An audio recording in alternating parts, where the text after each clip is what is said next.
Bonsoir mes amours, j'espère que vous allez bien, j'espère que vous allez très bien. Oui, c'est encore moi, je viens de rentrer de mes 400 coups et je voulais très rapidement faire une petite vidéo sur la pérennité des choses que nous postons sur Facebook, la plateforme des réseaux sociaux. Donc, je vous fais cette vidéo parce que voilà, comme j'ai dit dans l'autre vidéo, j'ai vu, il y avait cette publication non, cette vidéo qu'Ahmed avait encore faite de lui et Docta Yonzun. And then, j'ai pensé aussi à une autre personne aux gens qui postent même les vidéos sur les histoires de Kilam. Que si quelqu'un peut Kilam quelqu'un à prison, que je vais t'aimer celui-là, j'ai même tel droit à donner. Moi, je sais mal à dire, je dis que mais les gens sont forts, hein. Non, je sais pas, vous vous placez sur Internet pour dire des choses pareilles. Vous dites, vous écrivez. Moi, je sais pas si quelqu'un sait que quelqu'un peut filmer ça, allez vous attaquer en justice avec. Et on parle comme ça des gens qui ont une vraie vie, hein.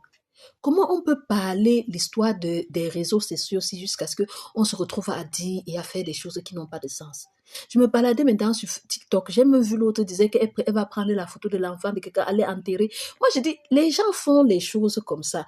Est-ce que vous savez qu'il y a quelqu'un qui est peut-être dans le noir qui peut récupérer tout ça, aller vous attaquer dans la vraie vie?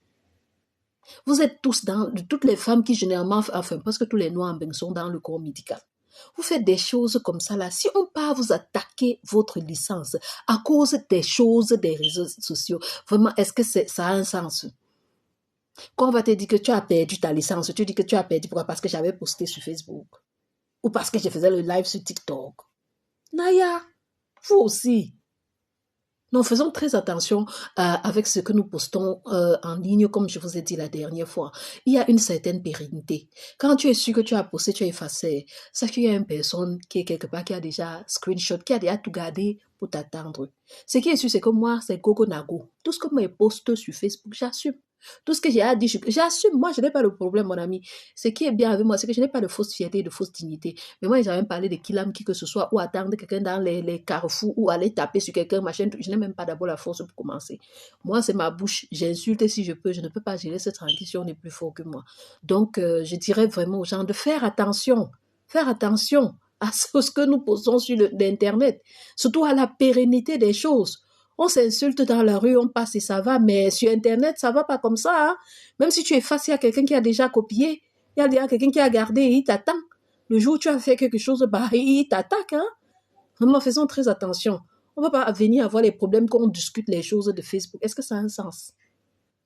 En tout cas, c'était juste une petite vidéo de rappel parce que je suis quand même un peu choquée quand je vois des choses pareilles. Et faisons attention, hein, parce que la vraie vie de quelqu'un ne va pas finir à cause des choses des réseaux sociaux, des TikTok, des Facebook. Mais on a une vraie vie. On a des enfants. En tout cas, vous prenez soin de vous et ciao, bye bye. Je suis moi, hein.